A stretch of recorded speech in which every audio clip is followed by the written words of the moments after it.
Last of Us Season 2, Episode 6. I was locked in on this episode. It answered a lot of questions for me that I had about it. Gave us a lot of backstory.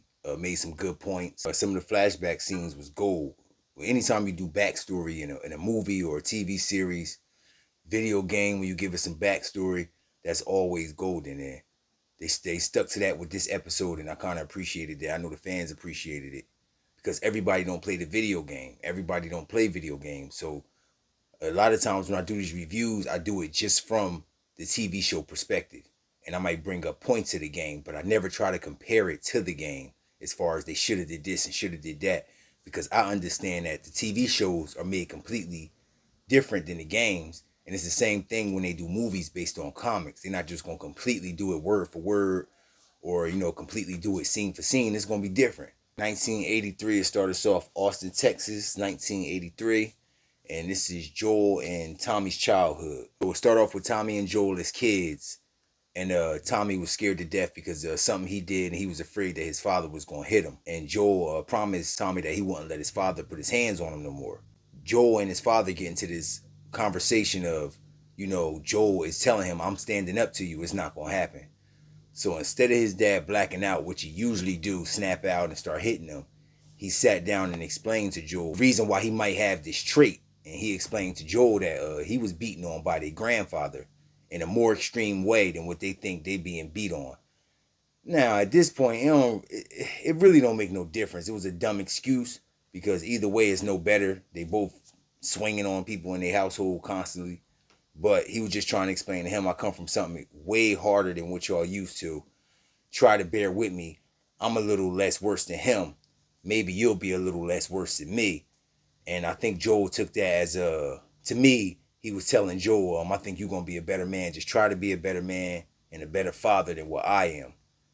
And Joel damn sure was, because Joel, he don't indulge in none of that kind of activity. So I think that was an important scene. Tommy and Joel's dad name is Javier Miller, played by Tom Dalton.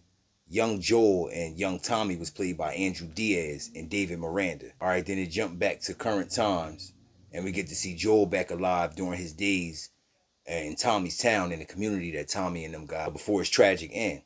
Now, at this time, I didn't know what time period was we in. Was we 2 weeks before Joel died? Was it a year before Joel died?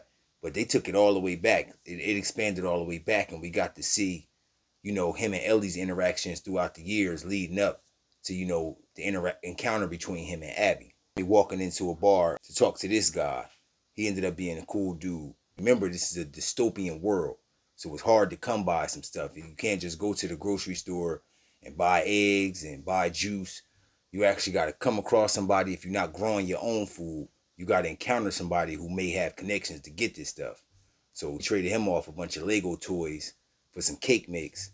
And the cake mix was for Ellie because her birthday was the next day. Scene skip to back home fixing the guitar that he got for Ellie for her birthday. Ellie show up with Tommy, and it looked like she sustained the injury at work. So he brought her home to clean herself off and fix it. Tommy eventually leave.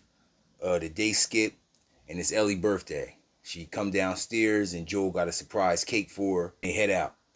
And like I said before, this was basically just showing the encounters in the life of Ellie and Joel while they was living in the community, outside of the whole survival mode that they was in for those years, traveling through the woods. So it showed, multiple birthdays. So we just going to go through, the different birthdays that she had and the different things Joel did for her. And like I said in the first or 2 episodes, you could see Joel starting to care for Ellie over time and doing more things for her as the years was going. It's just how time worked. So we take her on a walk through the woods, and she not knowing where she going because it's a surprise. And this one of my favorite parts on the game. And they get in the middle of the woods, and it's a big life-size dinosaur. Now Ellie's super excited because she loved dinosaurs, and she raised in a time where it wasn't like school movies coming out, so she didn't even get to see what a dinosaur might look like besides on book bags. So she was excited to see the dinosaur. Joel told her, come on, I got some more stuff to show you. And they eventually get to a museum. Ellie got to see the models of our solar system for the first time. And Joel teach her how to use astronaut clothing. And, this was another deep scene where they got to zone out for a minute and forget about, the life of infected and trying to survive, and they got to really space out for a while. I think that was one of them cool family moments. On the way back, they show Ellie zoned out. She was looking at something. She looked like she seen something in the distance, and she was spaced out. And then they cut over to the scene, and it was some spores. So this was in the past. You could say this was a few years before. So we living in 2029 right now in current times with Ellie and them. So let's say this was around 2025, 2026, where she saw these spores. So she could you could see that the area was starting to become infected, and it eventually did. The whole wooded area surrounding Tommy's commune and all in the mountains and in the forest was all infected with zombies in current times now. So she saw the beginning of when the spores was just starting to come into that area. I think that part was important. So they skipped to another year, another birthday at Ellie's. And we got to remember these birthdays. So Ellie constantly getting older. She going from 14-year-old to 16, 17. She turning into an adult. So this birthday was a little different. Joel came home to surprise her and walked in the room, and Ellie had a love in the room. This kind of pissed Joel off because Ellie's 17 now, so it's not about, toys and birthday parties. She want to spend time with her friends. She probably want to, just hang out with them. You never know what's going to come up on her birthdays the older she get. So he was kind of upset when he saw that she had a girl there. She didn't think it was a big deal. Now, to me personally, I don't think it's a big deal because she was 17 and that's what teenagers be doing. But he just looked at it like he didn't want her to be unfocused, and I don't know. I ain't see why he was so upset. He just felt like all the information of her growing up and it was all hitting him at once. It was too much for him to take. But like I said, there's nothing he could really do. It come with being a parent. It come with the territory, man. Teenagers always just gonna be lit. That's just teenagers. So now Ellie feel like she need her own space, of course. Late night, he sleep, wake up, catch her trying to move her stuff to the garage. And, I think he thought to himself, instead of me constantly fighting with her and, this being a thing back and forth, he found a common ground. And he just told her, I'll clean up, I'll fix the garage, make it livable, and you can move your stuff in there. Just give me a few days. I think that was cool to Joel. He talked about her new tattoo to Joel. She tried to cover up her bite marks, but that was a dope idea. She had flowers and, he noticing a lot of moths on her wall, and she getting real artsy with a lot of stuff, and he trying to understand her choices and what it is that she into. So the next day he go and link up with Gail, which is his therapist, to ask her about the moth. He was trying to figure out some deep meaning and understanding to it, growth or whatever, and she just looked him in his eye and said it mean death. So now he thinking, oh shit, Ellie she thinking real dark. She on the dark side. But like I said once again, it's just teenager stuff. It's usually like that. And now things starting to change. The more Ellie growing and the more she's starting to think, something is eating Ellie up inside about what happened in Salt Lake City. And like I said, I don't want to compare the show to the game. I'm only speaking from the show's perspective. She trying to figure out whether Joel really killed those people back at the hospital, or did they really have to run because Raiders was coming. So that's constantly playing back and forth in her mind. So she's trying to figure out ways to confront Joel about this and ask him, to get the truth up out of him. She's starting to see that Joel is telling her some lies. It's kind of a deep personal situation for her because, Marlene got killed. And, Marlene promised her mom that she would take care of her. So she want to figure out what really happened with Marlene. It's just eating her up inside. And she got a right to feel like that. So then the scene skip again. They take another ride through the woods. Joel explained to Ellie how he misses how they used to take long distance horse rides. They days of survival and the talks they used to have.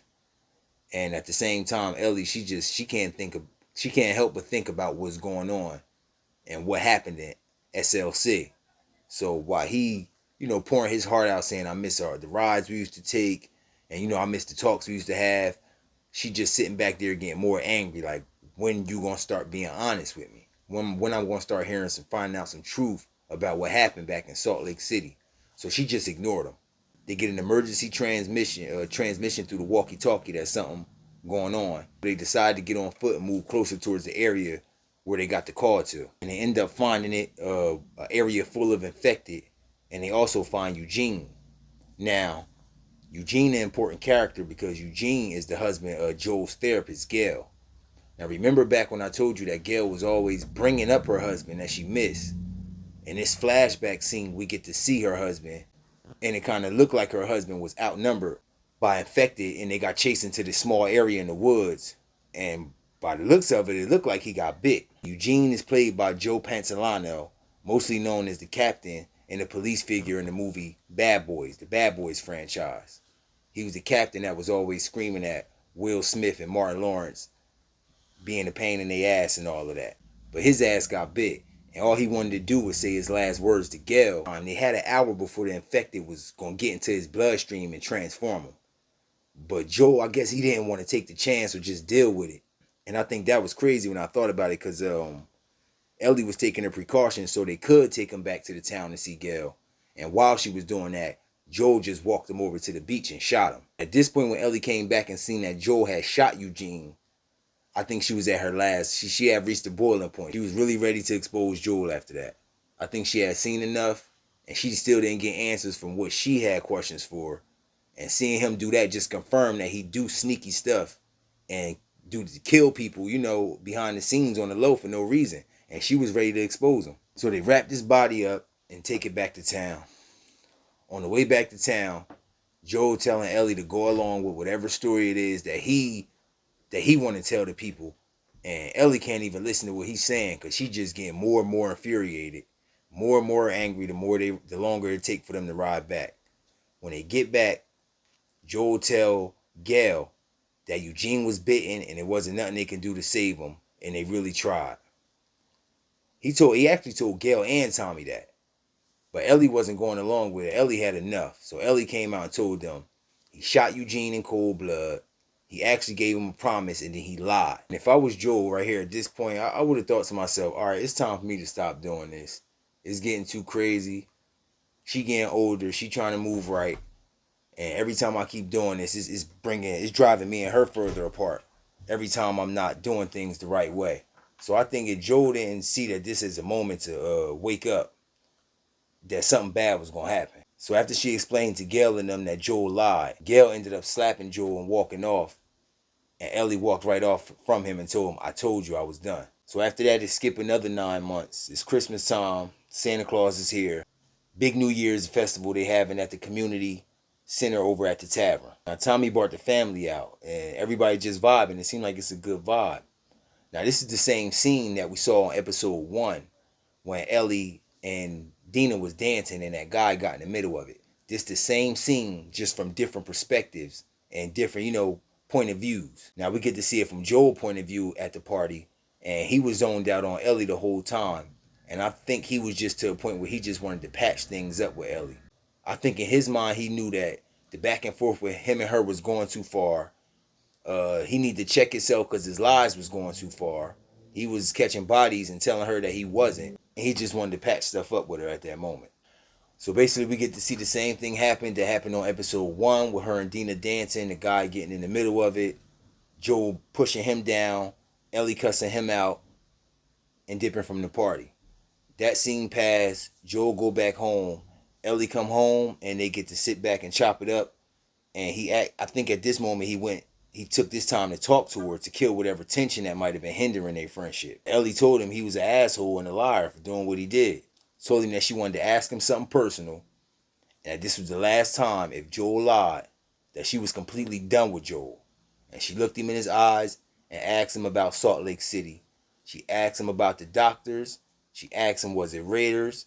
She asked him, was Marlene killed by Raiders, or did he kill Marlene? And for once, Joel, he had came out and told her the truth, said everything that he said lied. He was the one that did everything. And Ellie was heartbroken. She was cooked after that. Like her face was stuck frozen. Tears started rolling down her eyes, and then next thing you know, the scene skipped. They skipped the scene right there. That was a passionate moment, man. They skipped the scene back to current times, our years, 2029, which is the current times in Last of Us. They skipped to current times. They got Ellie back in front of that theater that her and Dina shared that intimate moment in, and then it just cut off. That was it. So how y'all feel about that? How y'all feel about the flashback scenes and them giving us the details of Ellie's birthdays and, it leading up to the point that it is now? Leave a comment. Let me know. Make sure you like, subscribe for more. Thanks for watching.